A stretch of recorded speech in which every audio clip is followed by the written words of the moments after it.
The projector screen flickered to life I in told you courtroom never 4B. to show that footage. 53 This is people held their completely breath. unacceptable. What played next was not just evidence of an affair. Every night, I it was a relive what confession to happened. murder. I And the trusted woman him who ran completely, screaming from that and courtroom, he betrayed that trust in the mascara worst streaming down her possible way. face, Miss Mitchell, heels are the clicking frantically allegations against the true? marble floor. She was What do you not have to just say in the your mistress. defense? She was someone the wife Did had you act trusted with alone? her deepest secrets. For 18 years, Is it Carolyn true Mitchell you're was filing the for invisible divorce, wife. Mr. Mitchell? The woman everyone Vanessa, dismissed. how could you do this the to your woman family? her billionaire husband Get your called hands off me! stupid, worthless, This is a forgettable. disgrace. He thought she was too dumb Carolyn, to notice his affair. you did this. I know too you weak did to this. fight back. Too broken to ever be a threat. He was catastrophically wrong. Because while he was busy underestimating her, she was watching, learning, gathering evidence, building a case that would destroy not just his marriage, but his entire empire. What happens when the woman everyone ignores finally decides to speak? You are about to find out. This is her story. The projector screen in courtroom 4B flickered to life, casting pale blue light across the wood-paneled walls of the San Francisco Superior Court. Outside, rain hammered against the tall windows like 1,000 tiny fists demanding entry. Inside, 53 people held their breath. Carolyn Mitchell's hands trembled so violently she could barely grip the small remote control. Her palms were slick with sweat. Her heart pounded against her ribs like a caged animal desperate for freedom. 18 years. 18 years of marriage. 3 miscarriages that had hollowed out her soul. Countless nights crying herself to sleep while her husband claimed to be working late. Thousands of small humiliations. Millions of tears shed in private. And now, finally, the truth. But what played on that screen was not just evidence of an affair. It was not simply proof that her husband had been sleeping with his 26-year-old assistant while Caroline sat alone in their mansion, wondering what she had done wrong. It was a confession to murder.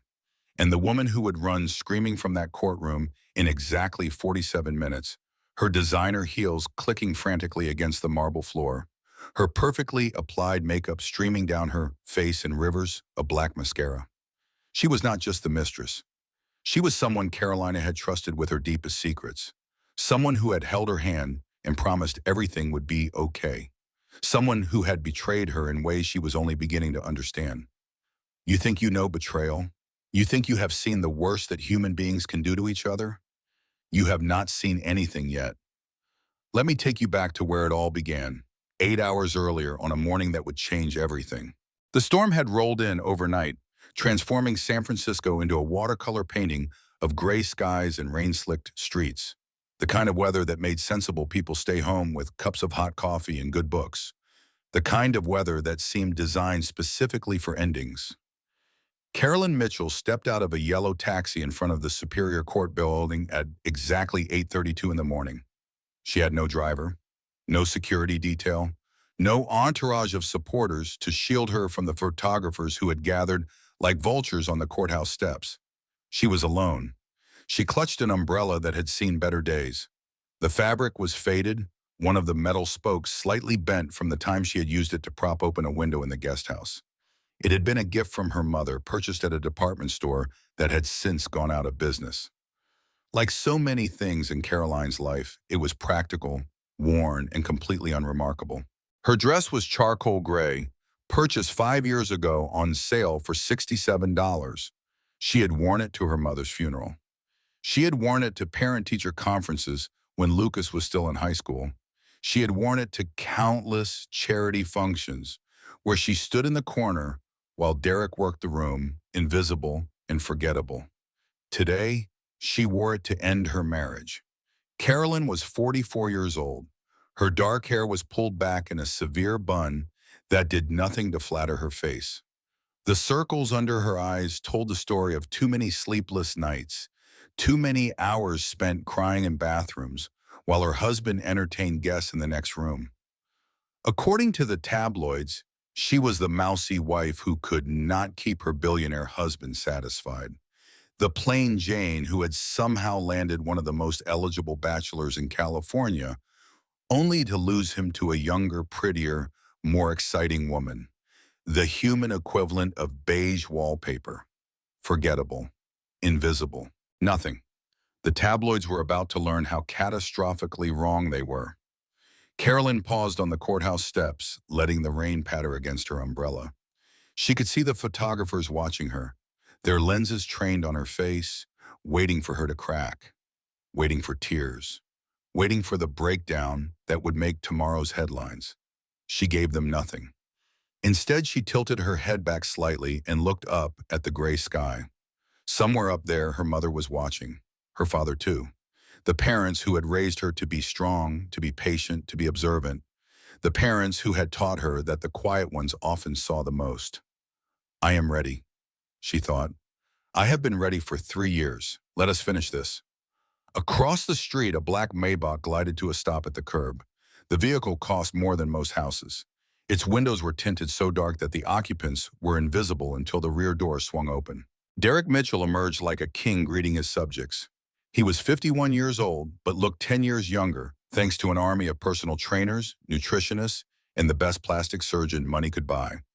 His hair was silver at the temples, distinguished rather than old.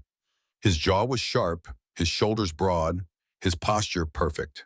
He wore a navy suit that had been cut on Savile Row during a business trip to London, the kind of suit that cost more than most people earned in a month. Derek Mitchell was the CEO of Titan Logistics, the largest shipping and logistics company on the West Coast. His net worth was estimated at $2.3 billion. He had been featured on the covers of Forbes, Fortune, and Businessweek. He had golfed with senators and dined with presidents. He was, by any measure, one of the most powerful men in California. And he was about to learn that power means nothing when you underestimate the wrong person. Derek adjusted his silver cufflinks, custom-made with his initials, as he surveyed the crowd of reporters. He smiled the smile that had charmed investors, intimidated competitors, and seduced more women than Caroline could count. On his arm was Vanessa Blake, 26 years old, blonde hair that cost $300 to maintain every 6 weeks at the most exclusive salon in the city, skin that glowed with the kind of youth that no amount of money could buy for a woman in her 40s. She wore a white pencil skirt that hugged her curves and a modest silk blouse that had been carefully chosen to make her look innocent. Virginal even, like the victim of forbidden love rather than the architect of a marriage's destruction.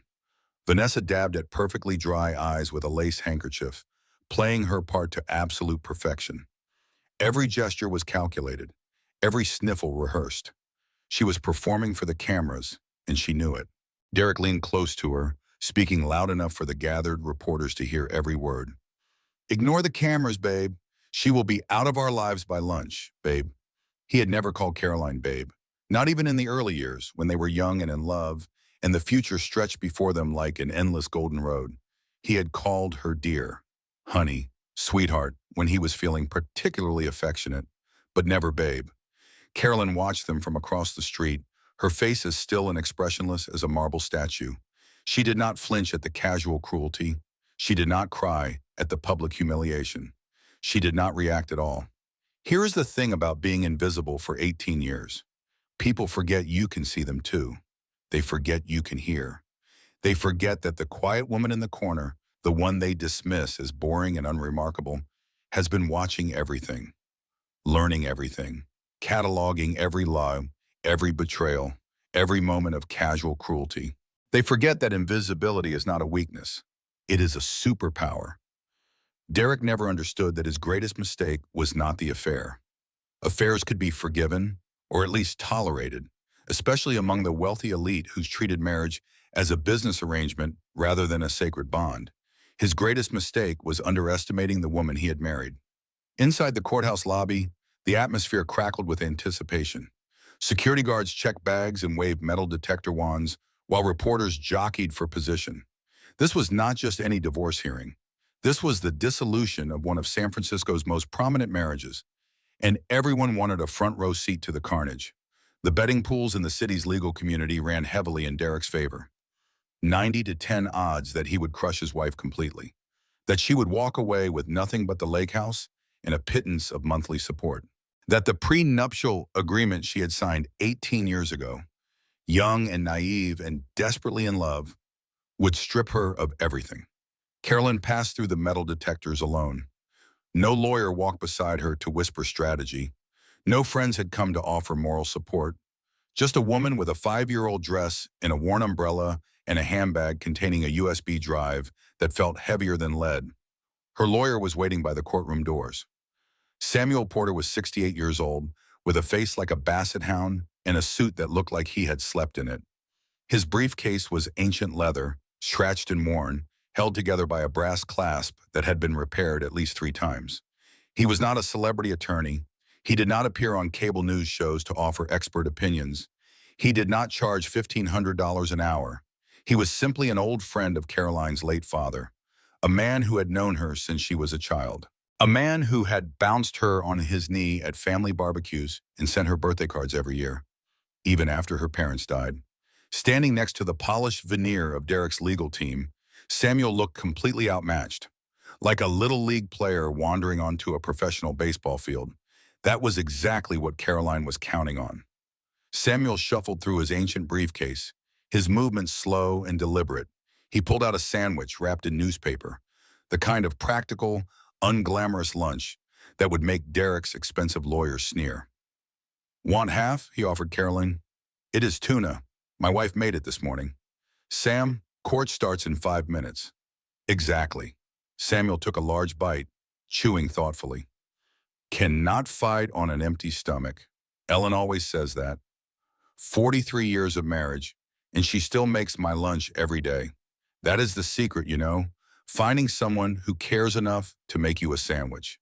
Despite everything, despite the terror and the anticipation and the knowledge of what was about to happen, Caroline felt the ghost of a smile touch her lips. Samuel had always been able to do that. Find the small moments of humanity in the midst of chaos. "Are you ready, Sam?" she asked. The old lawyer's rheumy eyes searched hers. His expression shifted from casual to serious in an instant. "Once we start this, there is no going back. You understand that, right?" He kept his voice low, barely above a whisper. "He will throw everything at you, every weapon in his arsenal. He will try to humiliate you in front of the whole courtroom, in front of the press, in front of the world." "I know. And you still want to do this?" Caroline tightened her grip on her handbag. The USB drive inside seemed to pulse with energy, like a bomb waiting to detonate. "I am not here to negotiate anymore, Sam. I am not here to beg for scraps from his table." She met his eyes, and something in her gaze made the old lawyer take a step back. "I am here to finish it." Samuel studied her for a long moment. Then he nodded slowly, a smile spreading across his weathered face. "Your father would be proud of you, Carolyn. He always said you were the strongest of his children. Even when you were just a little thing, no bigger than a minute, he could see it in you." The courtroom doors swung open. A bailiff gestured for them to enter. Inside, Judge Patricia Harrison was already seated at the bench, an imposing woman in her 60s with steel-gray hair and reading glasses perched on her nose. She was reviewing a stack of documents with a frown that suggested she had better things to do than referee a billionaire's divorce. The gallery was packed with Derek's supporters, board members from Titan Logistics in expensive suits, executives who owed their careers to the CEO's favor, society friends who had chosen sides and picked the winner. They filled the front rows like an army preparing for battle, their faces smug with anticipated victory. Carolyn took her seat at the plaintiff's table. The wood was polished to a high shine, reflecting the fluorescent lights overhead. She poured herself a glass of water from the crystal pitcher provided, noting with distant amusement that her hand was perfectly steady. Across the aisle, Derek leaned back in his leather chair with the casual confidence of a man who had already won. His new lawyer, Richard Caldwell, was organizing documents with mechanical precision. Caldwell was everything Samuel was not. Tailored suit, perfect posture, a reputation for never losing. Derek caught Caroline's eye and winked, actually winked at her, like this was all a game and he had already counted his chips. Then he turned to look at the front row where Vanessa sat clutching her designer purse like a shield. He blew her a kiss. "All rise," the bailiff announced. "The Superior Court of California is now in session. The Honorable Judge Patricia Harrison presiding." Everyone stood. Carolyn clasped her hands in front of her and stared at the blank projector screen mounted on the side wall. In less than an hour, that screen would display the evidence that would destroy her husband completely. But she could not think about that yet, could not let the anticipation show on her face. Just wait, she thought. Just wait. Judge Harrison settled into her chair and surveyed the courtroom over the rims of her reading glasses. Her expression was neutral, professional, revealing nothing of her personal opinions about the circus that was about to unfold. "This court is now in session," she announced. "We are here for the matter of Mitchell versus Mitchell, case number 7429-25, the dissolution of marriage between Derek Allen Mitchell and Caroline Elizabeth Mitchell." She shuffled her papers. "I have reviewed the preliminary filings. I understand both parties are contesting the division of assets and the enforcement of the prenuptial agreement. Is that correct?" Richard Caldwell rose smoothly to his feet. "Yes, Your Honor. My client, Mr. Mitchell, asked that the prenuptial agreement be enforced as written." Mrs. Mitchell was fully aware of the terms when she signed. Samuel stood more slowly, his knees audibly cracking. "Your Honor, we contend that the prenuptial agreement should be voided due to fraud, coercion, and criminal conduct on the part of Mr. Mitchell." A murmur rippled through the gallery. Criminal conduct was not language typically used in divorce proceedings. Judge Harrison raised an eyebrow. "Those are serious allegations, Mr. Porter. I trust you have evidence to support them?" "We do, Your Honor." "Very well." She made a note. "Mr. Caldwell, you may proceed with your opening statement." Richard Caldwell buttoned his jacket and walked to the center of the courtroom. Every movement was precise, calculated to project confidence and authority. He was a predator preparing to strike, and he wanted everyone to know it. "Your Honor, ladies and gentlemen," he began, his voice a smooth baritone that had convinced countless juries over a 30-year career. "We are here today because my client, Derek Mitchell, has suffered through 18 years of a loveless, emotionally abusive marriage, 18 years of accusations, 18 years of paranoia, 18 years of watching his wife spiral into instability while he built an empire that employs over 40,000 people." He paused for effect, letting the words sink in.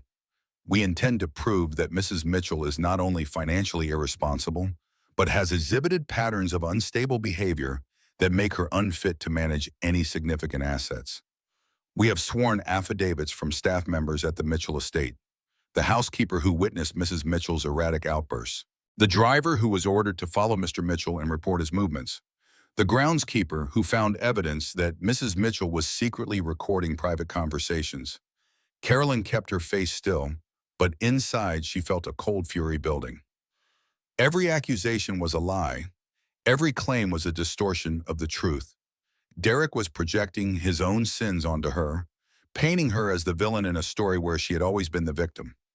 "Most disturbingly," Caldwell continued, "we will present evidence that Mrs. Mitchell engaged in multiple extramarital affairs during the course of the marriage, affairs that she conducted while my client worked tirelessly to provide for their family, affairs that caused him immeasurable emotional pain."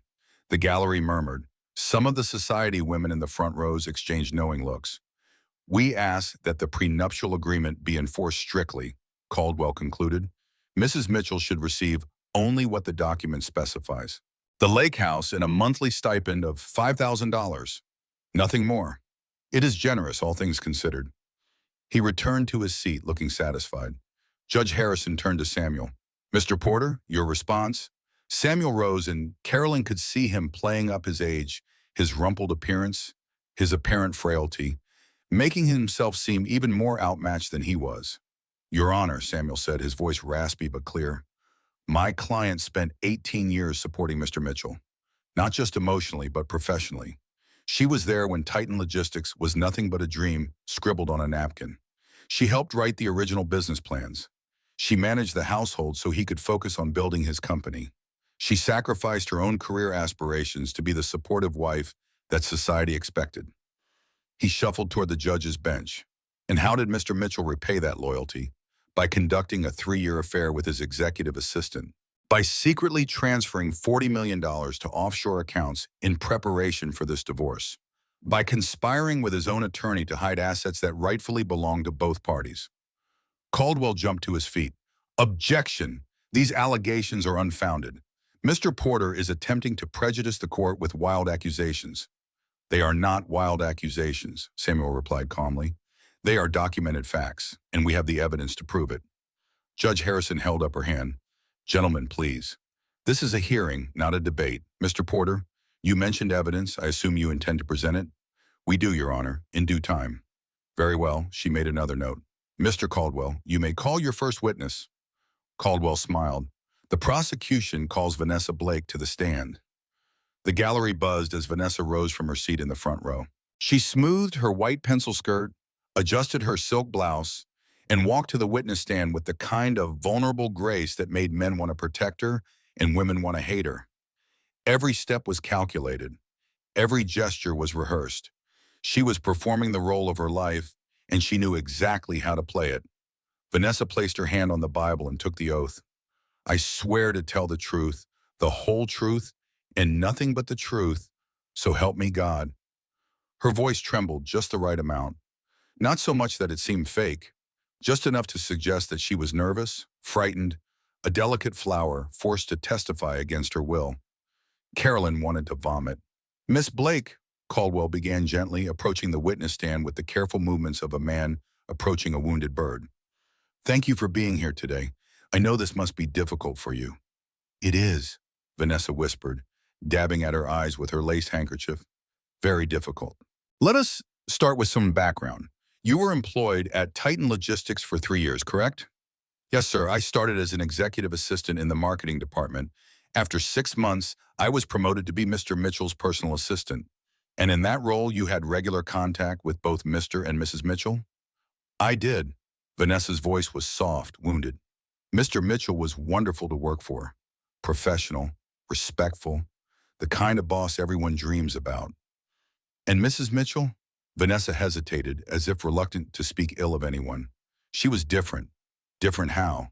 She would call the office constantly, sometimes 5 or 6 times a day, demanding to know where Mr. Mitchell was, who he was meeting with, what time he would be home. Vanessa shook her head sadly. It was not normal. The other assistants talked about it. Everyone knew Mrs. Mitchell was paranoid. Did Mrs. Mitchell ever speak to you directly? Many times, Vanessa's lower lip trembled. She accused me of sleeping with her husband, called me terrible names. Once she showed up at the office unannounced and screamed at me in front of everyone. It was humiliating. I see. And did you observe any concerning behavior between Mr. and Mrs. Mitchell? Vanessa nodded solemnly. Once, about 2 years ago, I saw bruises on Mr. Mitchell's arms.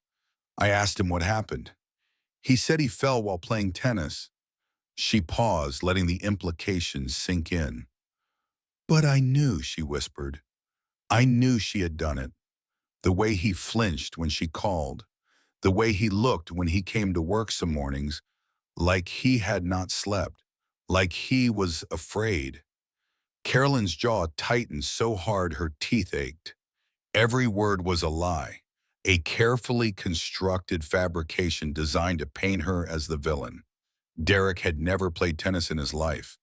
The only bruises he had ever received were from the boxing gym he visited 3 times a week. Caldwell nodded sympathetically. Now, Miss Blake, I have to ask you about the nature of your relationship with Mr. Mitchell. Vanessa looked at Derek, her eyes full of manufactured love. We are together now. I will not deny that. But while I worked for him, it was strictly professional. I never would have done anything to compromise his marriage. Then how did your relationship develop? Vanessa took a deep breath, as if steeling herself to reveal a painful truth. Mr. Mitchell was broken. His wife's cruelty had worn him down. He tried so hard to make her happy, but nothing was ever enough. She accused him of affairs he never had. She tracked his movements. She isolated him from his friends. A tear slid down Vanessa's cheek. Perfectly timed, perfectly placed, I only comforted him. As a friend, as someone who could see how much pain he was in. We did not begin our relationship until after he and Mrs. Mitchell separated. I respect the sanctity of marriage, Your Honor.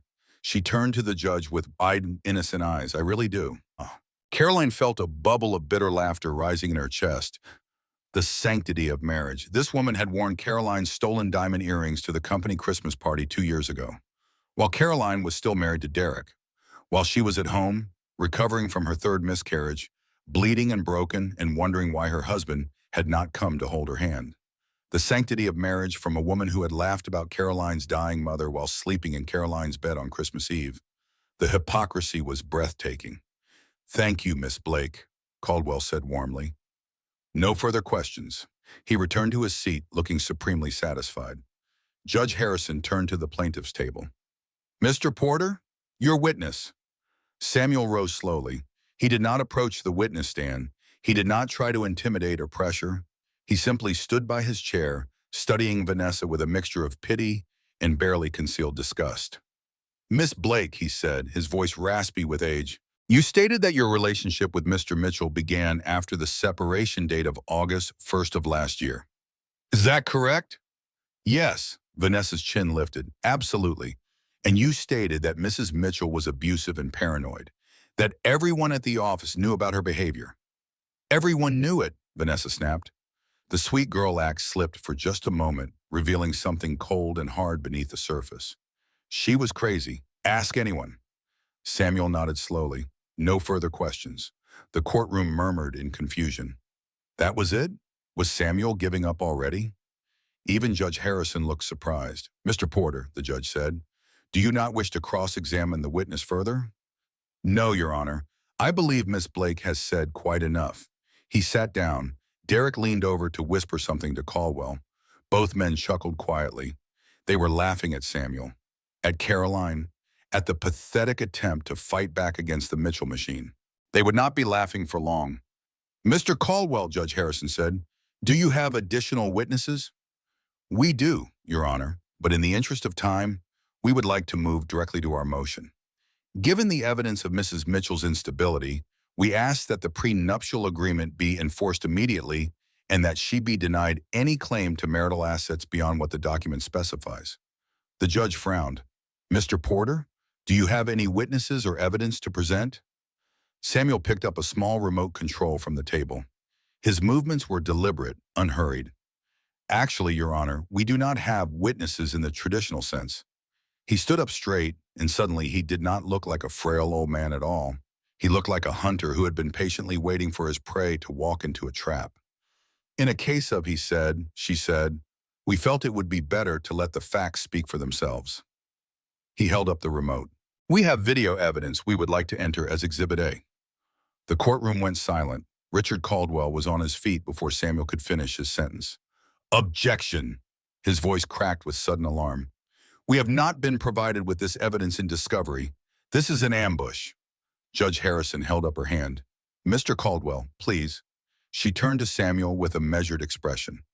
Mr. Porter, why was this evidence not disclosed during the discovery process? Samuel smiled, the expression of a man who had been waiting for exactly this question. Your Honor, the evidence was obtained from security cameras installed in the marital residence. As joint property, Mrs. Mitchell had every legal right to install security equipment. The footage was stored on her personal cloud account.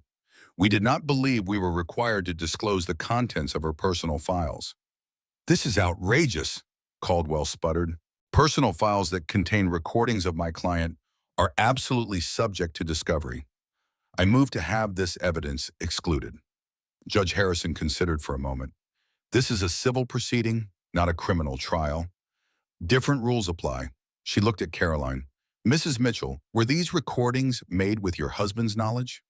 Caroline stood. No, Your Honor. I installed the cameras after I discovered my husband was having an affair. I wanted documentation in case he tried to deny it. And he never knew? He thought I was too stupid to understand technology.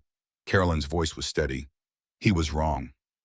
A ripple of reaction passed through the gallery. Derek's face had gone very still. Judge Harrison made her decision.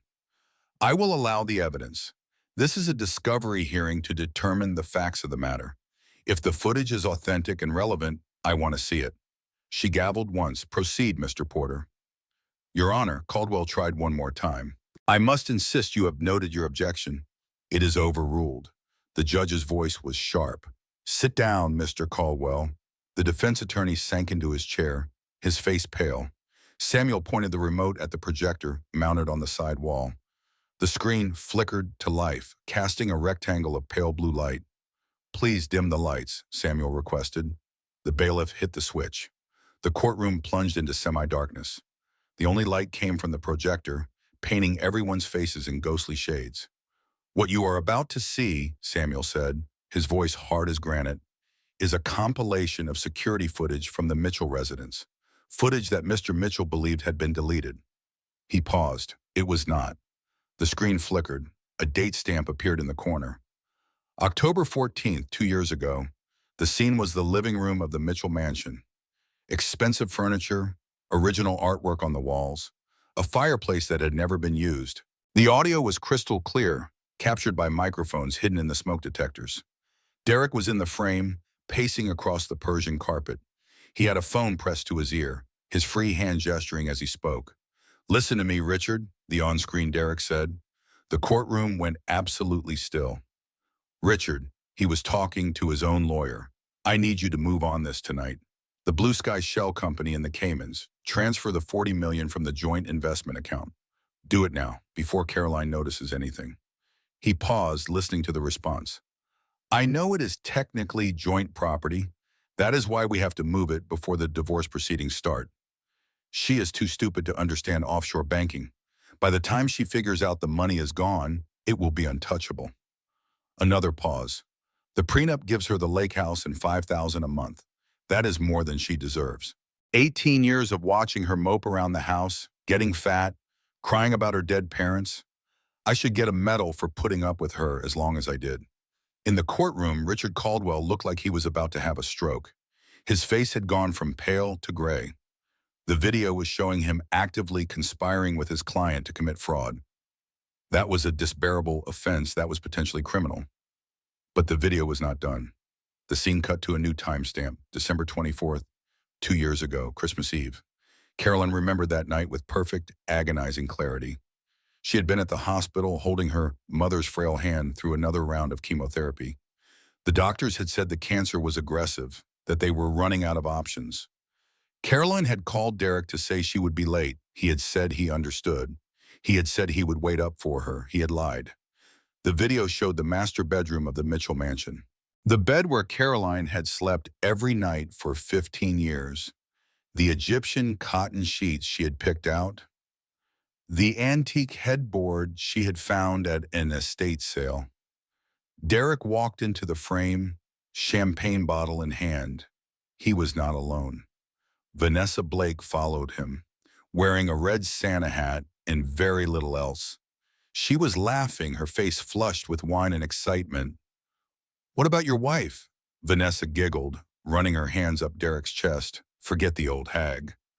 Derek popped the champagne cork, spraying foam across the floor. "She is at the hospital with her dying mother. Can you believe she actually expected me to go with her? To sit in that depressing room and watch the old bat whine about her treatment?" He poured 2 glasses. "Hopefully she kicks the bucket soon," Derek continued, handing Vanessa a glass. "Then we can stop pretending to care. Caroline has been milking the sympathy angle for months. Oh, my poor mother is sick. Oh, I am so stressed. Oh, why will you not hold my hand?" He affected a high-pitched whining voice. "It is pathetic. She is pathetic." Vanessa climbed onto the bed where Caroline slept, the bed where she had cried herself to sleep 100 times. "When are you going to leave her?" Vanessa asked, pulling Derek toward her. "Soon, baby, soon.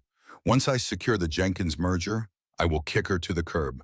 She will get the lake house and enough money to survive. That is more than she deserves."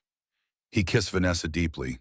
"But until then," Derek murmured against her lips, "you are my little secret."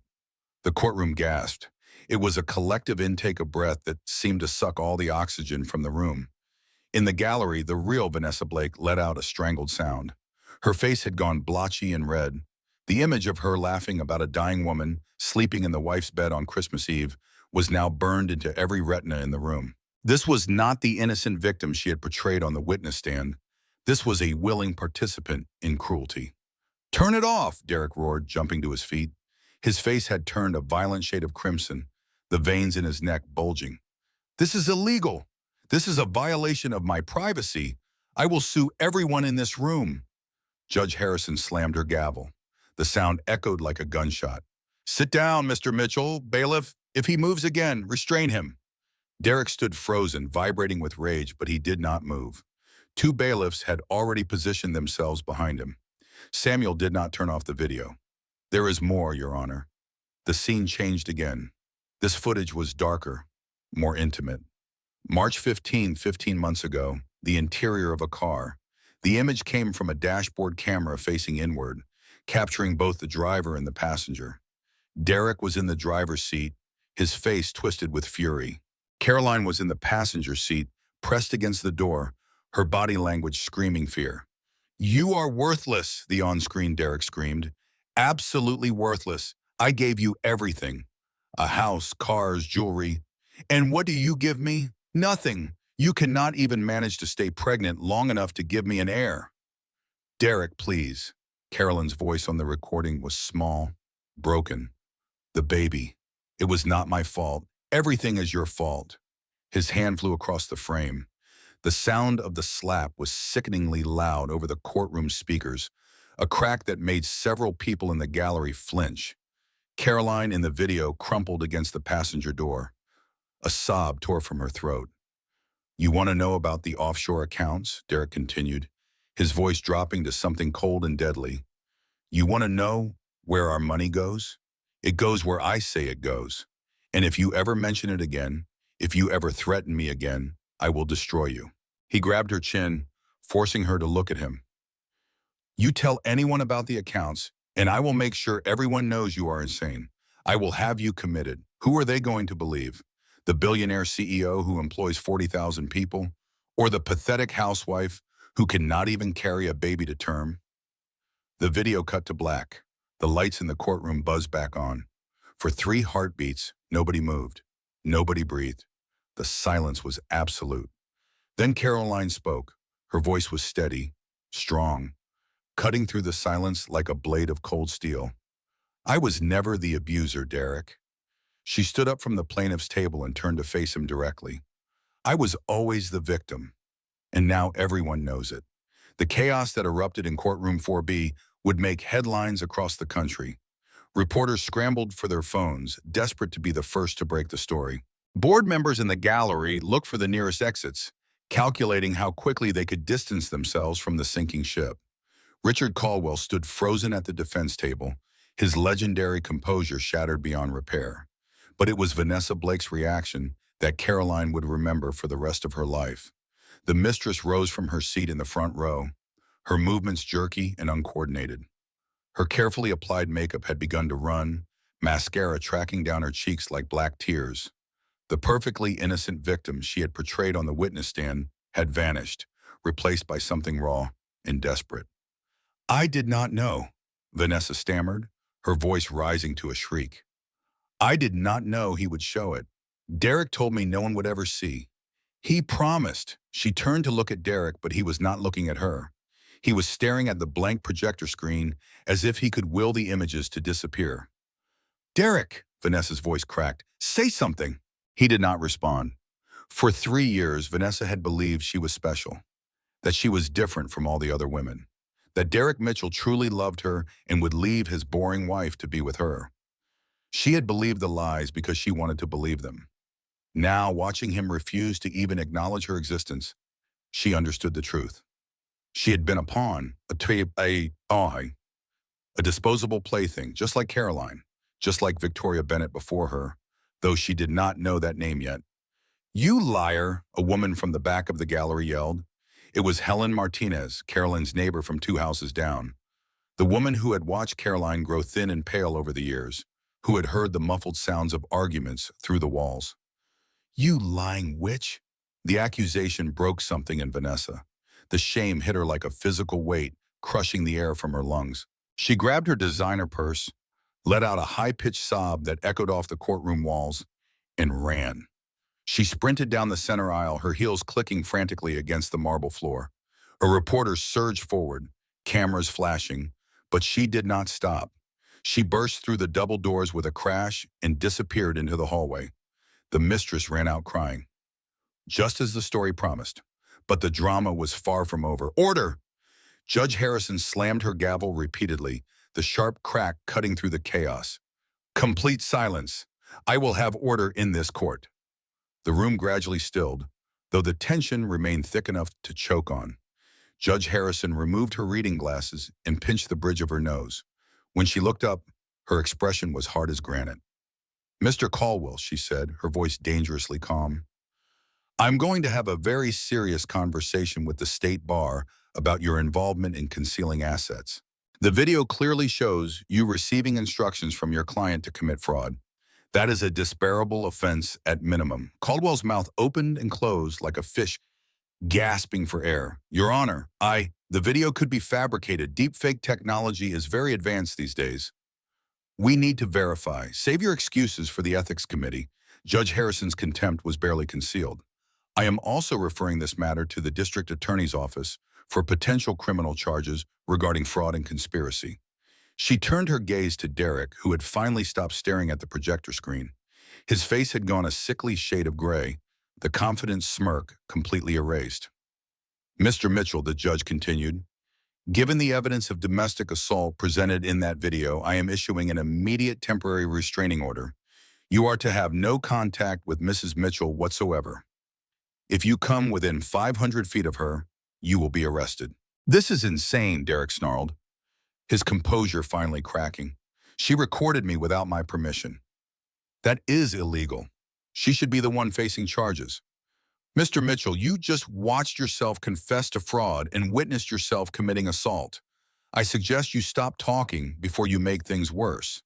"But, Your Honor," Caldwell tried again, a desperate edge to his voice. "California is a two-party consent state. Recording someone without their knowledge is a felony under Penal Code Section 632. We move to have this evidence dismissed and criminal charges filed against Mrs. Mitchell." The courtroom went silent. Carolyn felt her blood run cold. She looked at Samuel. The old lawyer's face had gone gray. Judge Harrison was quiet for a long moment, reviewing a document on her desk. "Mr. Caldwell raises a valid legal point," she finally said. Her voice was careful, measured. "The recordings do appear to have been made without Mr. Mitchell's consent." Caroline's heart began to pound. "However," Judge Harrison continued, "the question of whether these recordings constitute illegal wiretapping will need to be addressed in a separate proceeding. For now, I have seen enough to freeze all assets associated with Mr. Mitchell in the Blue Sky Holdings Company pending a full forensic audit." "Your Honor," Caldwell pressed his advantage. "If the evidence was obtained illegally, it cannot be used in any proceeding. The fruit of the poisonous tree." The judge held up her hand. "I am recessing this hearing for 1 week while I research the admissibility question. In the meantime, the asset freeze stands. Mr. Mitchell is not to leave the state. His passport will be surrendered to the court." She gathered her papers. "Court is in recess." The gavel struck. As the courtroom began to empty, Derek turned to look at Caroline. His eyes burned with hatred, but beneath that, she could see something else. Fear. "Nice try," he said, his voice a low hiss. "But you just made a big mistake. My lawyers are going to tear that evidence apart. And when they prove you broke the law, you are going to prison." He straightened his tie, already rebuilding his armor. "And I will make sure you never see Lucas again." He walked out, followed by his shell-shocked legal team. Caroline remained seated, her hands trembling despite her best efforts to stay calm. She had shown the world the truth. Everyone had seen what Derek really was. But in the twisted logic of the legal system, telling the truth might send her to prison while the liar went free. "Sam," she said quietly, "what just happened?" Samuel sank into the chair beside her. His face was ashen, suddenly looking every one of his 68 years. "I made a mistake," he admitted. "I should have researched the consent laws more carefully. California requires both parties to consent to recording. It does not matter that the cameras were in your own home. If Derek did not know about them, the recordings might be inadmissible." He rubbed his eyes with a weathered hand. "If the judge rules against us, the videos get thrown out. All of them. Derek walks away clean, and you face felony charges." Caroline stared at the blank projector screen. The truth had finally been shown. Millions of people would see the news coverage. Everyone would know what kind of man Derek Mitchell really was. But none of that would matter if she went to prison for exposing him. "What do we do now?" Samuel placed a hand on her arm. His grip was surprisingly strong. "We do not give up. There has to be another way. The offshore accounts, the fraud, the assault. Even without the videos, there might be other evidence. We just have to find it. He stood up slowly. Go home, Caroline. Get some rest. I'm going to dig deeper into Blue Sky Holdings. There is something there. The payments to someone with the initials VB. I want to know who that is. Carolyn nodded numbly. Outside the courthouse, the rain had stopped. A weak sun was trying to break through the clouds, casting watery light across the wet streets. Carolyn stood on the steps watching Derek's Maybach pull away. She had waited 3 years for this day. 3 years of planning, 3 years of pretending to be the weak, stupid wife while secretly gathering evidence. And in 5 minutes, Richard Caldwell had found the loophole that might destroy everything. Carolyn pulled out her phone and scrolled through her contacts until she found a number she had not called in years.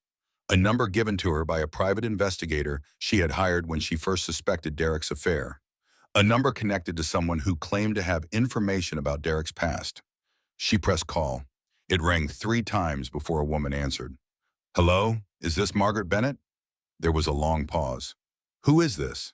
My name is Caroline Mitchell. I am married to Derek Mitchell. Or I was. I am in the middle of divorcing him. Another pause, longer this time. When the woman spoke again, her voice was different, harder, more cautious. I have been waiting 5 years for someone to call me about Derek Mitchell.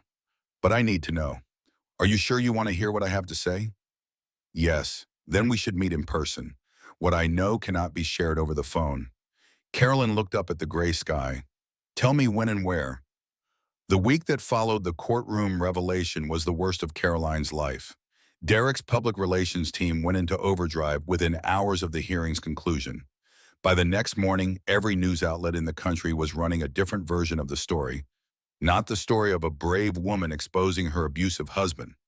No, the story they told was about a vindictive wife who had illegally wiretapped her home. A scorned woman who could not accept that her marriage was over. A criminal who deserved prosecution.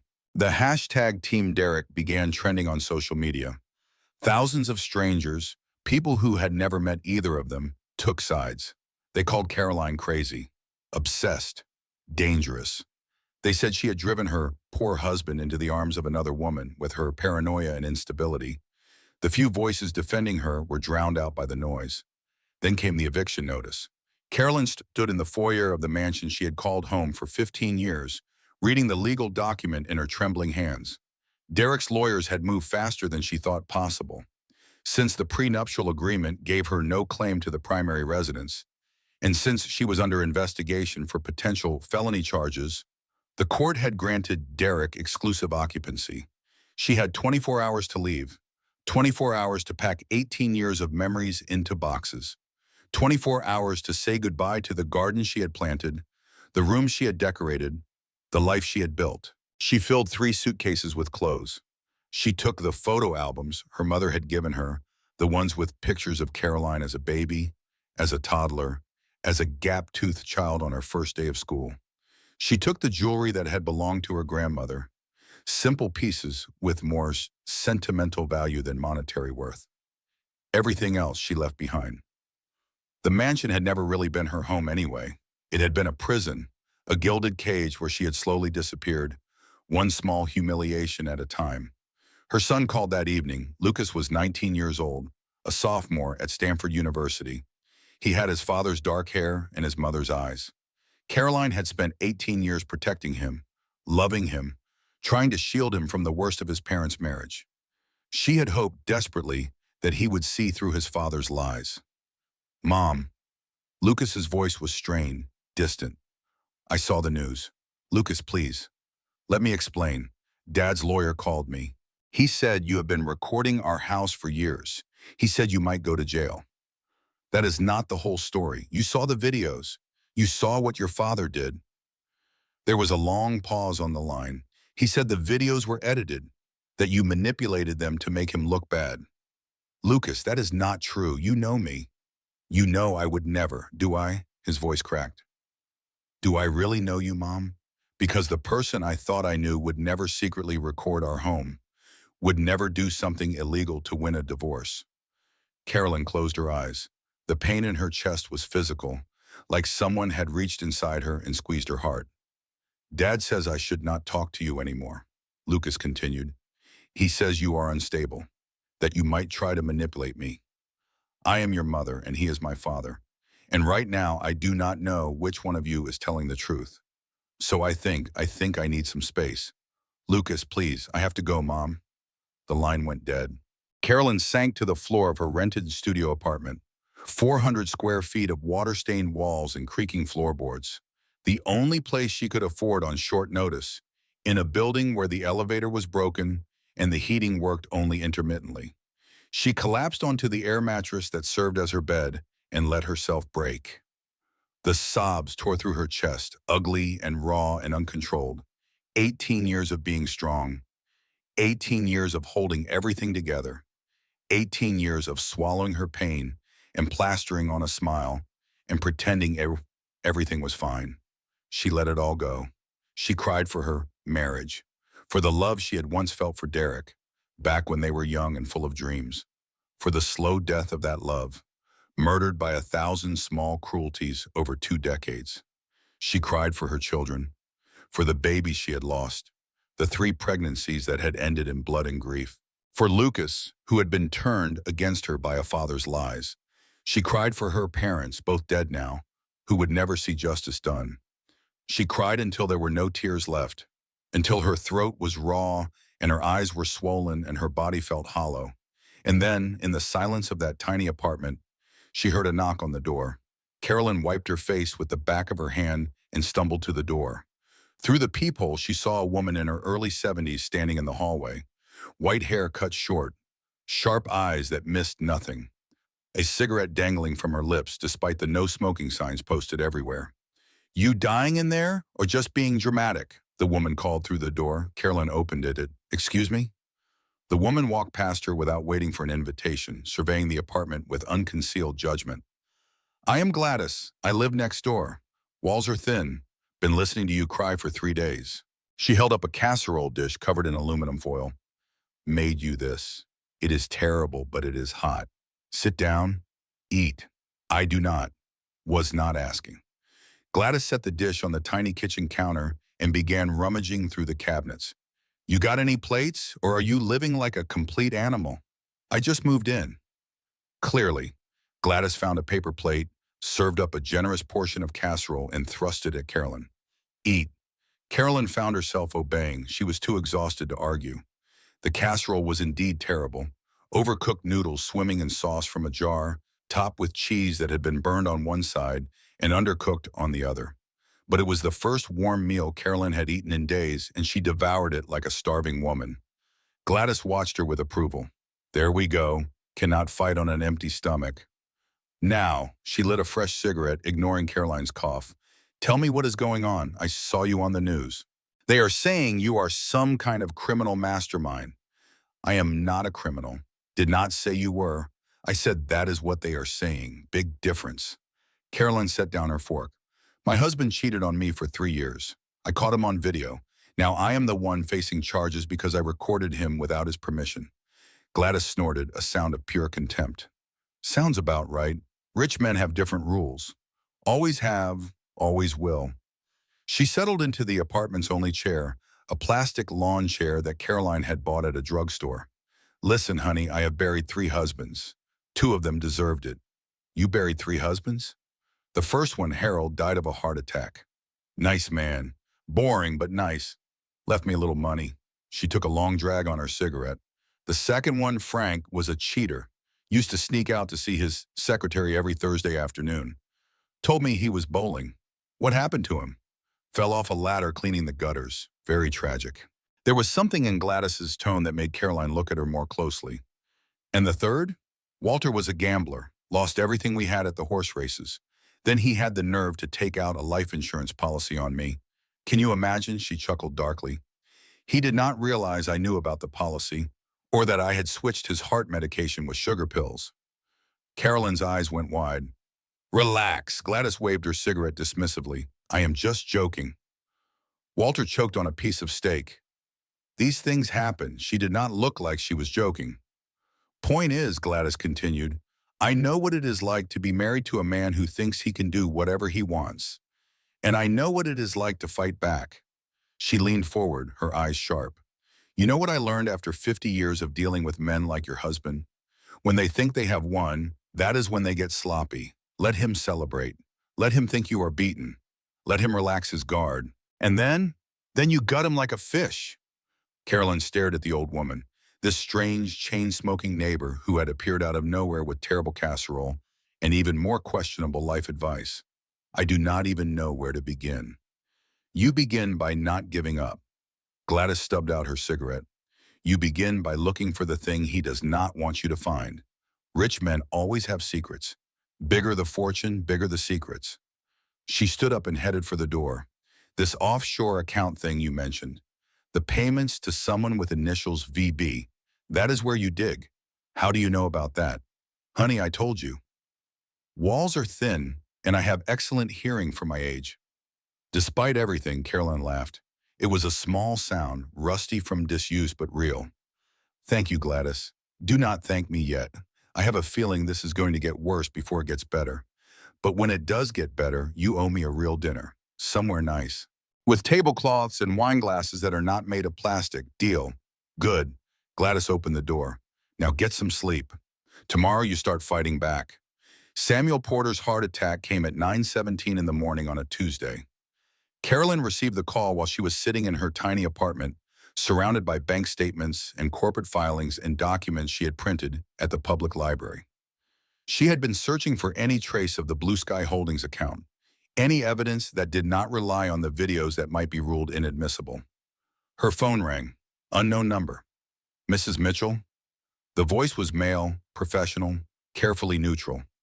This is Detective Morrison with the San Francisco Police Department. I am calling about Samuel Porter. Caroline's blood turned to ice. What happened? Mr. Porter was found at his desk this morning by his receptionist. It appears he suffered a massive cardiac arrest. I am sorry to inform you that he passed away. The phone slipped from Caroline's fingers. Samuel. Samuel who had known her since she was a child. Samuel who had made her laugh with his tuna sandwiches and his jokes about fighting on an empty stomach. Samuel who was the only lawyer willing to take her case when everyone else had refused. Dead. She drove to his office in a daze, barely aware of the traffic or the red lights or the pedestrians who honked at her for almost running them over.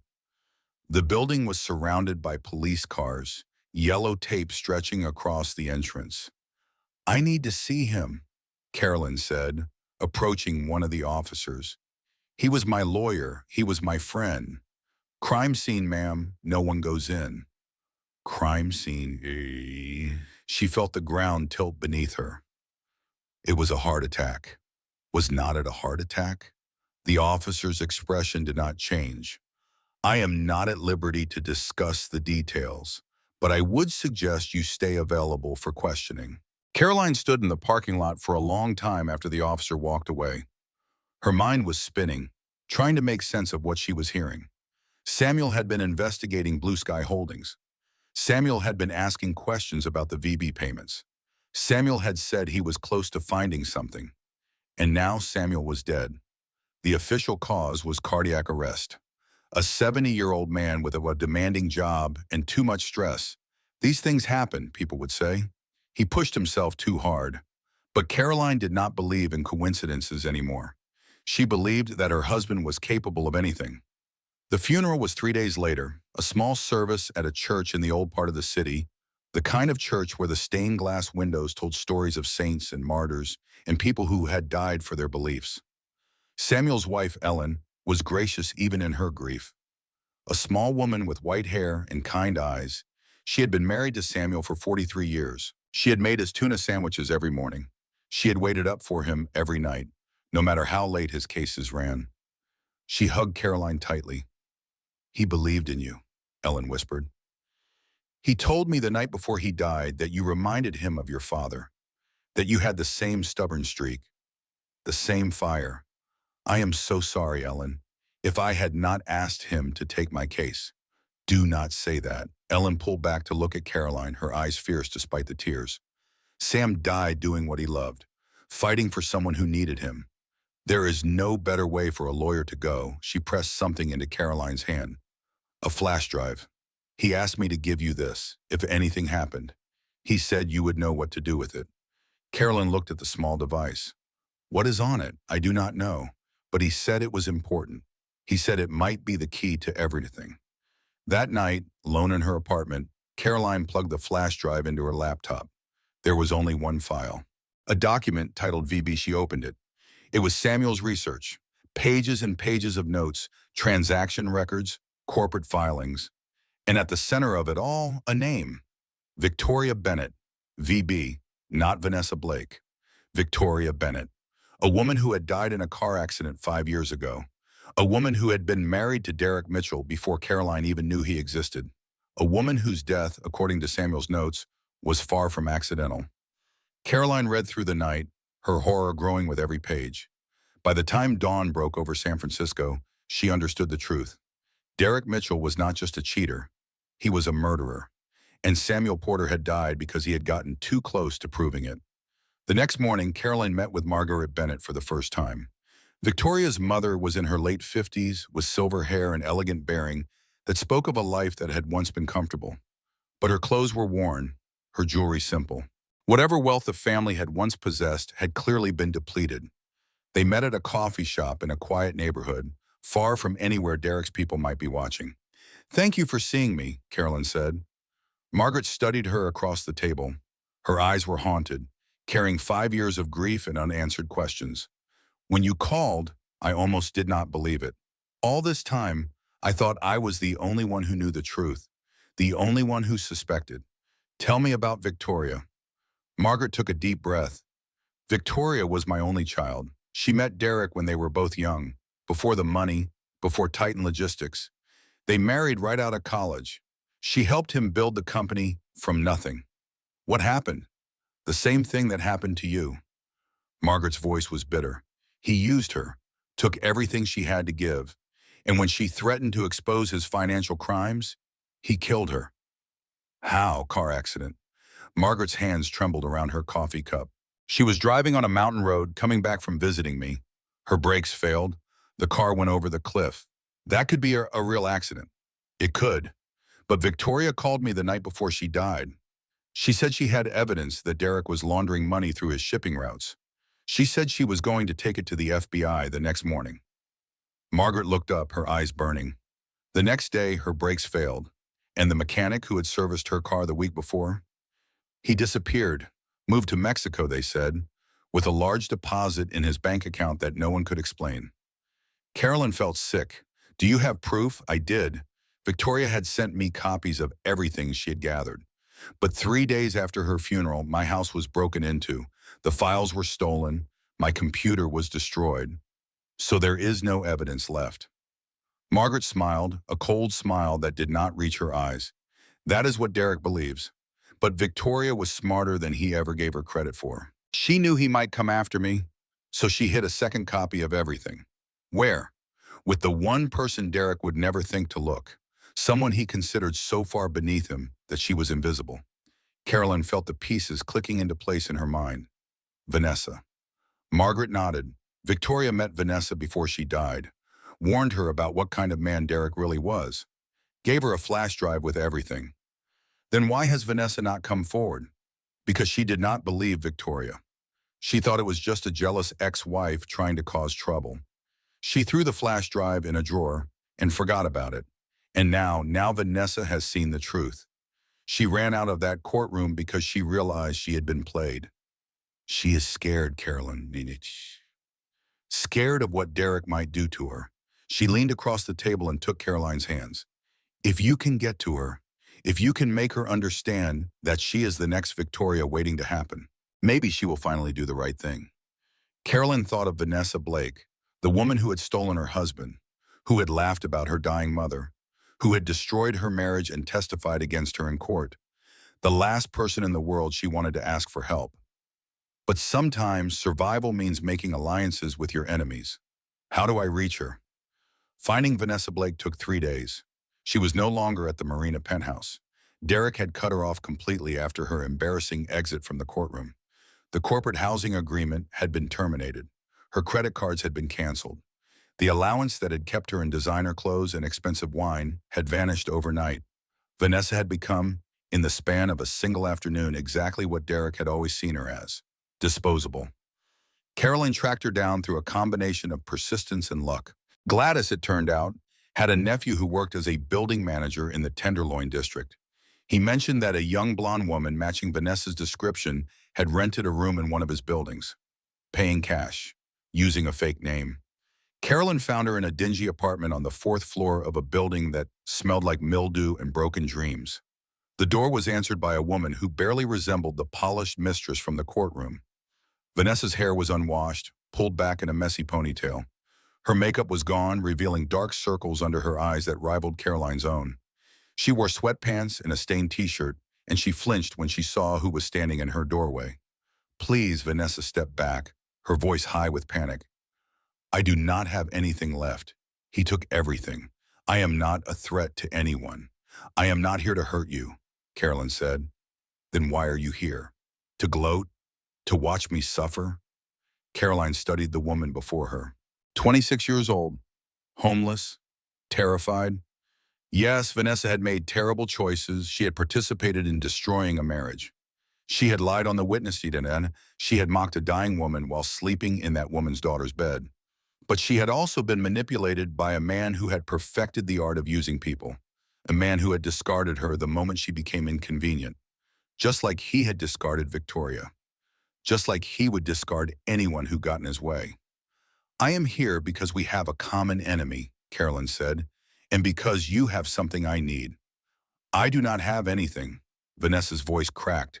"He cleaned out my accounts, took back the jewelry, even the clothes.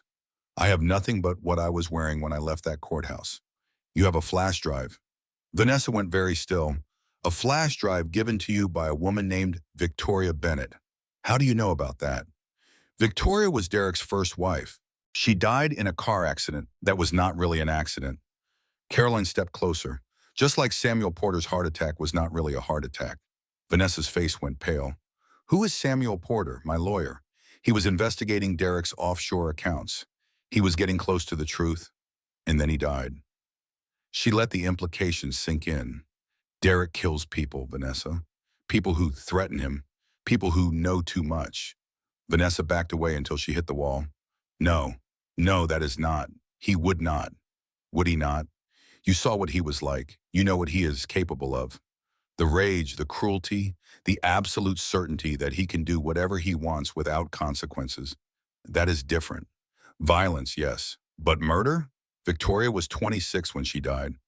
Vanessa flinched. "The same age you are now." Carolyn pressed forward. "She looked exactly like you. Same blonde hair, same bone structure. She lived in the same penthouse you lived in. She wore the same clothes. She thought she was special, just like you thought you were special." "Stop." She found evidence of his crimes and threatened to expose him. Her brakes failed the next day. The mechanic who worked on her car disappeared to Mexico with a large deposit in his bank account. "Stop. You know too much, Vanessa. You were in that bedroom on Christmas Eve. You heard him talk about his plans. You know about the offshore accounts." Vanessa was crying now, tears streaming down her face. "He is getting bored, is he not?" Carolyn said softly. "Working late more often. Checking his phone when he thinks you are not looking. Distancing himself." Vanessa nodded. A tiny movement. "He has a type. And when the type gets too old, or too curious, or too inconvenient." Carolyn left the sentence unfinished. Vanessa slid down the wall until she was sitting on the floor, her knees pulled to her chest. She looked like a child, a terrified, broken child who had finally realized she was in a monster's story. "What do you want from me?" she whispered. "The flash drive Victoria gave you. I need it. I still have it. I threw it in my jewelry box and forgot about it. When Derek cleaned out the penthouse, he did not take the jewelry box, just the jewelry. Where is it now?" "Storage unit. I kept some things there. Things I did not want him to know about." She looked up at Caroline, her eyes red and swollen. "If I give you that drive, if I help you, he will kill me. If you do not help me, he will kill you anyway. The only difference is the timing. Caroline extended her hand. You can keep running, keep hiding. Wait for Derek to decide you are a loose end that needs to be tied up. Or you can help me stop him. Help me make sure he never hurts anyone again. Vanessa stared at the offered hand for a long moment. The hand of the woman whose husband she had stolen, whose marriage she had destroyed, whose life she had helped ruin. And then, slowly, she took it. The flash drive from Victoria's files changed everything. Carolyn and Vanessa spent 3 days reviewing the contents. What they found was a roadmap of corruption that stretched back over a decade. Derek Mitchell had been laundering money through Titan Logistics almost from the beginning. Shell companies in the Cayman Islands. Phantom shipping routes that existed only on paper. Payments to government officials who looked the other way. And at the center of it all, the evidence that Victoria had been gathering before her death. Emails between Derek and the mechanic who had serviced her car. Wire transfers to offshore accounts in the days after her death. A draft of a new life insurance policy that Derek had been preparing, with himself as the beneficiary. He was gonna kill me, Vanessa said quietly, staring at the documents spread across Caroline's kitchen table. Just like he killed her. There was more. A memo from Derek to his security chief, discussing ways to handle the Samuel Porter situation. The old man is asking too many questions, it read. We need to make sure he stops. The timestamp was 3 days before Samuel's heart attack. He killed Sam, Carolyn said. She felt the rage building in her chest, a cold fury that threatened to consume her. He killed my lawyer. He killed his first wife. And he was planning to kill you. Vanessa nodded numbly. What do? We take this to the FBI. We end this. But Caldwell said the evidence might be inadmissible. The recordings, the documents. Derek's lawyers will argue that everything was obtained illegally. Caroline shook her head. The recordings from my house might be inadmissible. But Victoria's files are different. She gathered this evidence independently. She gave it to you voluntarily. And you are giving it to me voluntarily. She held up the flash drive. This is not fruit of the poisonous tree. This is a separate source of evidence. Clean evidence. Evidence that Derek does not even know exists. For the first time in weeks, Caroline felt hope. But they needed more. They needed someone who could testify to Derek's crimes. Someone with first-hand knowledge. Someone who could not be dismissed as a scorned ex-wife or a bitter mistress. They needed someone on the inside. I might know someone, Vanessa said slowly. Derek's assistant. Not me, the one who replaced me. Her name is Jennifer Walsh. She handles his private calendar. His personal emails. She knows everything. Is she loyal to him? Vanessa shook her head. She is terrified of him. She told me once that she had seen things that scared her, but she was too afraid to come forward. Can you reach her? Maybe, if she believes we can actually protect her. Then make her believe. It took a week to convince Jennifer Walsh to meet with them. She was a mousy woman in her 30s, plain and forgettable, exactly the kind of person Derek liked to have around. People who faded into the background. People who heard everything because no one thought they were important enough to hide things from. They met at a diner far outside the city where no one would recognize them. I could lose my job, Jennifer said, clutching her coffee cup like a lifeline. I could go to prison. Accessory after the fact. Conspiracy. Obstruction. You could also die, Caroline said bluntly. Derek killed his first wife. He killed my lawyer. He is planning to kill Vanessa. How long before he decides you know too much? Jennifer's hands trembled. I have seen the emails, she whispered, about the offshore accounts, about Victoria, about Samuel Porter. I know what he has done. Then help us stop him. Jennifer looked around the diner as if expecting Derek's security team to burst through the doors at any moment. What do you need? Access to his private files, the ones he keeps on the secure server, the ones even Richard Caldwell does not know about. I can get you access, but if he finds out, he will not find out. Caroline's voice was firm. We are going to end this. And when it is over, Derek Mitchell is going to prison for the rest of his life. Jennifer took a deep breath. Then she nodded. Over the next 2 weeks, they built their case. Jennifer provided access to Derek's secure server. Vanessa helped interpret the financial documents. Caroline coordinated with federal prosecutors, presenting the evidence piece by piece. They discovered that Derek was planning to flee the country, plane tickets to a non-extradition country, wire transfers moving the last of his accessible assets offshore. He was going to abandon Titan Logistics, abandon Vanessa, abandon everything, and disappear before the walls closed in. He knows, Caroline said. He knows we are coming for him. Then we need to move faster. The final piece of the puzzle came from an unexpected source. Margaret Bennett arrived at Caroline's apartment one evening with a manila envelope clutched in her hands. The DNA test, she said. I had it done when William was born, just in case. William? Margaret's eyes filled with tears. Victoria's son, my grandson. Derek does not know he exists. Victoria told him the baby died. She wanted to protect him. She opened the envelope and showed Caroline the documents inside. A birth certificate, a DNA test confirming paternity, and a photograph of a little boy with his father's eyes. He has a son, Caroline breathed. A son Derek does not know about. A son who is entitled to a share of his father's estate. A son who changes everything. Caroline looked at Margaret with new understanding. You have been waiting 5 years for this moment. I have been waiting 5 years for justice. Margaret's voice was steady, despite the tears on her cheeks. For my daughter, for my grandson, for all the women Derek Mitchell has used and discarded and destroyed. She placed her hand over Caroline's. Make him pay. The final hearing was scheduled for a Wednesday morning in late October.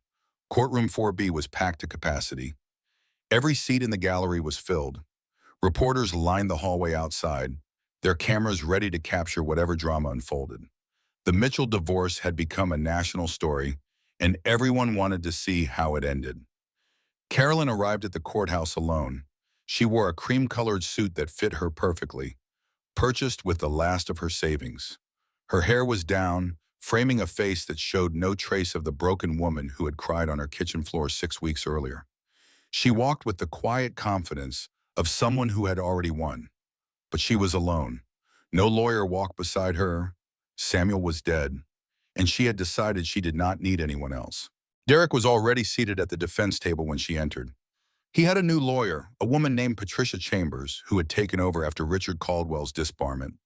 Derek looked confident, composed, every inch the billionaire CEO.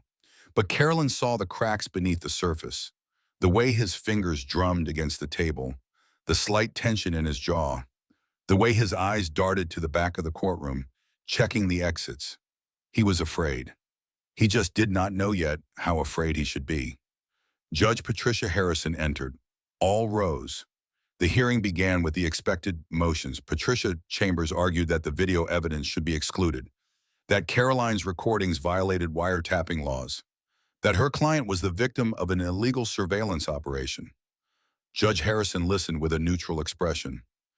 Mrs. Mitchell, the judge said, turning to Caroline, I understand you are representing yourself today. Is that correct? Yes, Your Honor. And you understand the complexities of the legal issues involved? I do. Caroline stood tall. I also understand that sometimes the truth is simpler than lawyers make it seem. A murmur rippled through the gallery. Ms. Chambers has raised valid questions about the admissibility of my recordings, Caroline continued. I accept her argument. I will not be presenting those videos as evidence today. Derek visibly relaxed. A small smile touched his lips. However, Caroline said, I have other evidence to present. Evidence from a completely independent source. The smile froze on Derek's face. What evidence? Chambers demanded. Your Honor, I would like to call Vanessa Blake to the stand. The courtroom doors opened. Vanessa walked in, looking nothing like the crying mess who had fled this room 6 weeks ago. She was calm, composed, dressed simply. Behind her came Margaret Bennett, and behind Margaret came 2 men in FBI windbreakers. Derek's face went white. What is this? He demanded, half rising from his chair. What is happening? Mr. Mitchell, sit down. Judge Harrison's voice was sharp. Ms. Blake, please take the stand. Vanessa was sworn in. Her hands were steady as she placed them on the Bible. Miss Blake, Caroline began, the last time you testified in this court, did you tell the truth? No. Vanessa's voice was clear. I lied. Mr. Mitchell told me what to say. He coached me for weeks. He promised me we would be together once his wife was out of the picture. She looked at Derek. He lied to me, just like he lies to everyone. Carolyn produced a flash drive. Your Honor, I am entering Exhibit B into evidence. This flash drive was given to Miss Blake by Victoria Bennett, Mr. Mitchell's first wife, approximately 5 years ago. It contains financial documents, email correspondence, and evidence of multiple felonies including fraud, money laundering, and conspiracy to commit murder. Conspiracy to murder? Patricia Chambers was on her feet. This is absurd. My client has never been charged with any violent crime. The FBI agents stepped forward. Actually, one of them said, he is about to be. We have reviewed the contents of that flash drive. Combined with additional evidence provided by Jennifer Walsh, Mr. Mitchell's personal assistant, we have sufficient grounds for arrest. Derek lunged to his feet. This is a setup, he screamed. She is manipulating all of you. She is the one who should be in prison. Mr. Mitchell, sit down. Derek did not sit down. He turned and ran. He made it 3 steps before 2 bailiffs tackled him to the ground. The courtroom erupted into chaos. Reporters surged forward. Cameras flashed. Someone was screaming. Through it all, Caroline stood perfectly still. Derek Mitchell, she heard one of the FBI agents say as he handcuffed her thrashing husband. You are under arrest for wire fraud, money laundering, conspiracy to commit murder in the death of Victoria Bennett, and conspiracy to commit murder in the death of Samuel Porter. You have the right to remain. An attorney will be provided for you. Derek was hauled to his feet, his face contorted with rage. You think you have won? He screamed at Caroline. This is not over. I have friends. I have connections. You will never be safe. Caroline walked toward him slowly. The crowd parted before her. She stopped inches from his face. You spent 18 years making me invisible, she said quietly, making me feel worthless, making me believe I was nothing. She leaned closer. You were wrong. She turned and walked away. But there was one more revelation to come. Margaret Bennett stood up in the gallery. Your Honor, she called out, I have one additional piece of evidence to present. With the court's permission, Judge Harrison, who had been trying to restore order, looked at her with exasperation. Who are you? My name is Margaret Bennett. Victoria Bennett was my daughter. The courtroom fell silent. 5 years ago, Margaret continued, her voice ringing through the room, my daughter gave birth to a child. She told Derek the baby died, but the baby did not die. I raised him myself. She held up a photograph. His name is William. He is 4 years old, and a DNA test confirms that Derek Mitchell is his father. Derek, still handcuffed between 2 bailiffs, went absolutely still. That is impossible, he whispered. She told me the baby died. She lied to protect him from you. Margaret's voice was cold. She knew what you were. She knew what you would do to anyone who stood in your way. The judge looked from Margaret to Derek to Caroline. I believe, Judge Harrison said slowly, that we have a great deal more to discuss. Court is in recess. Mr. Mitchell, you will be remanded to federal custody pending arraignment. The gavel struck, and just like that, it was over. 6 months later, San Francisco looked different. Or maybe it was Caroline who had changed. She sat behind the CEO desk at Titan Logistics headquarters, watching the sun set over the bay. The office had been Derek's once. The leather chair, the mahogany desk, the original artwork on the walls, all the trappings of power that he had wielded like weapons. Now they were hers. The board had offered her the position 3 days after Derek's arrest. Interim CEO, they called it at first. Someone needed to steady the ship while the legal chaos sorted itself out. Carolyn had accepted, partly because she needed the salary, partly because she knew the company better than anyone. She had helped build it, after all, 20 years ago in a garage, with nothing but a dream and a napkin covered in scribbled ideas. The interim title had become permanent 2 months later. Under her leadership, the stock price had stabilized. The toxic executives had been removed.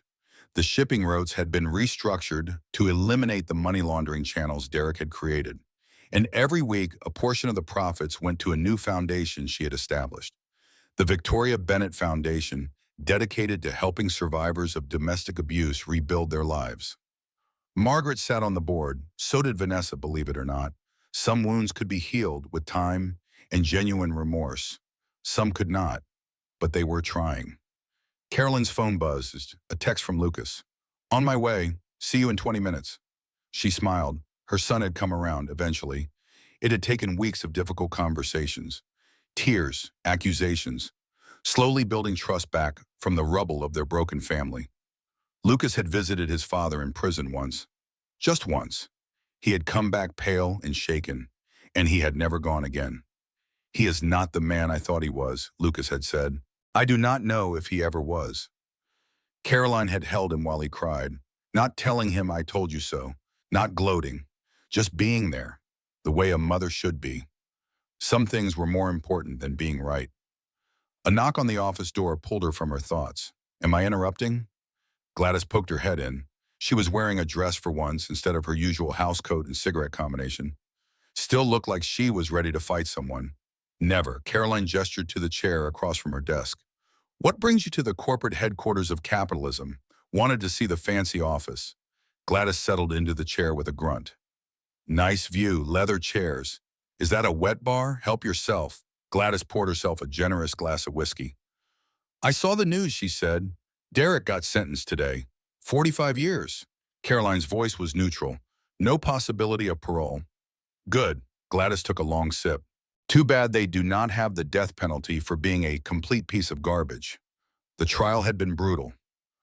3 months of testimony. Dozens of witnesses, evidence piled upon evidence until even Derek's expensive legal team could not find a way to spin it. The jury had deliberated for 4 hours before returning guilty verdicts on all counts. Derek had wept during sentencing. Actually wept, tears streaming down his face, begging the judge for mercy, saying he was sorry, saying he had changed. The judge had not been impressed. You are not sorry for what you did, she had said. You are sorry you got caught. There is a difference. Caroline had watched from the gallery. She had not felt triumph, had not felt satisfaction. She had just felt tired and ready to move on. How is the kid? Gladys asked. William, he is good. Caroline smiled. He started kindergarten last month. Margaret sends me pictures almost every day. William Bennett. Derek's son, though Derek would never be part of his life. The boy was being raised by his grandmother with financial support from the trust Caroline had established using Derek's seized assets. He had his mother's smile, Victoria's smile. Caroline hoped he had his mother's strength too.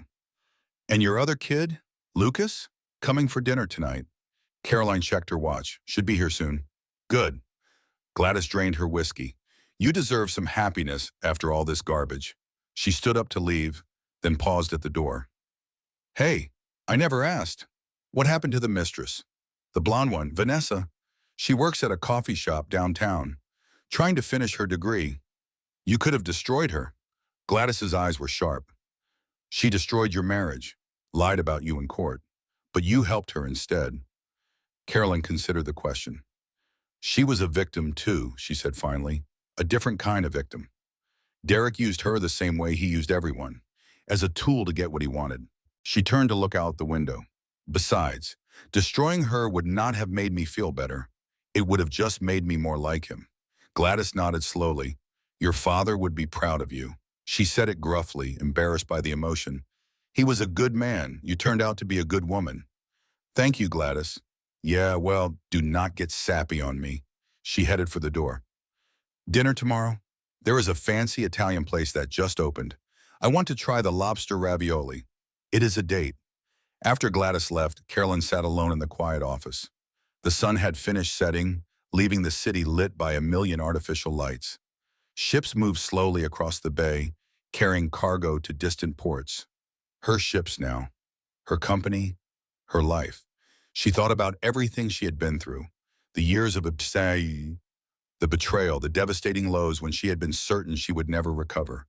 And she thought about what she had learned.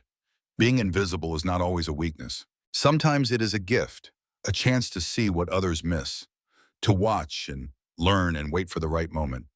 The people who underestimate you are giving you an opportunity.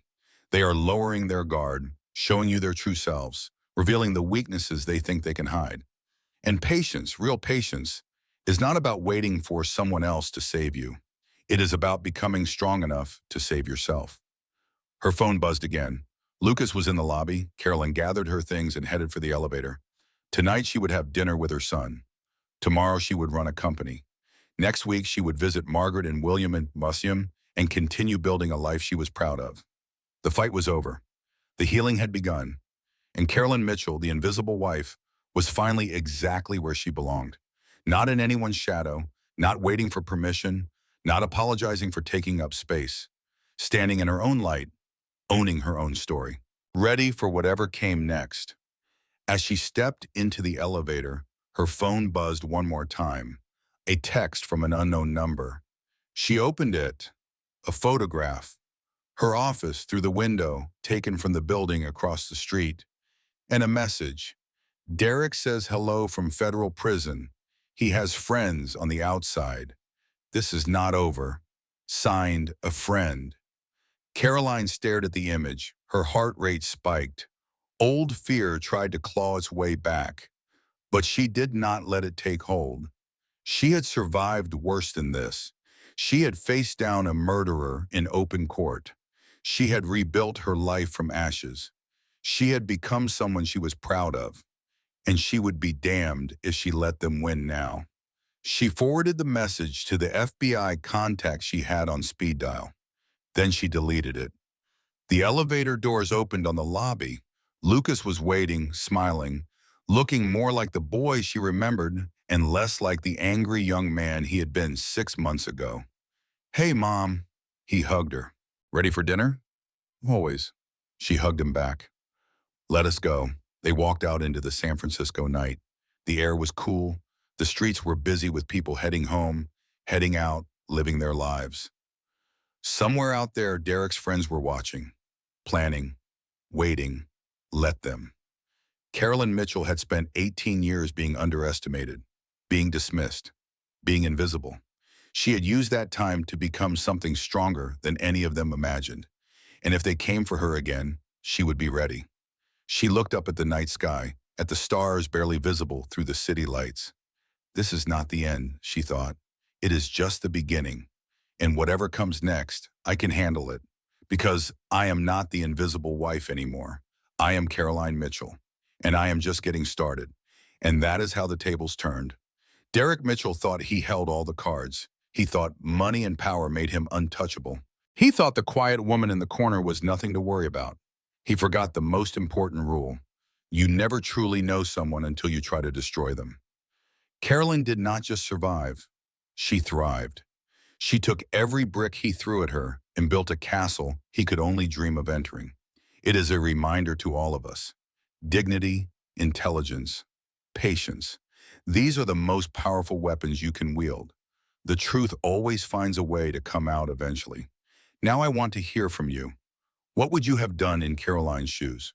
Would you have helped Vanessa at the coffee shop like Caroline did? Or would you have walked right past her? Drop your answer in the comments below. I read every single one. If this story gave you chills, hit that like button. It helps more than you know. And if you do not want to miss the next story, subscribe and tap that notification bell. Thank you for watching. I will see you in the next one.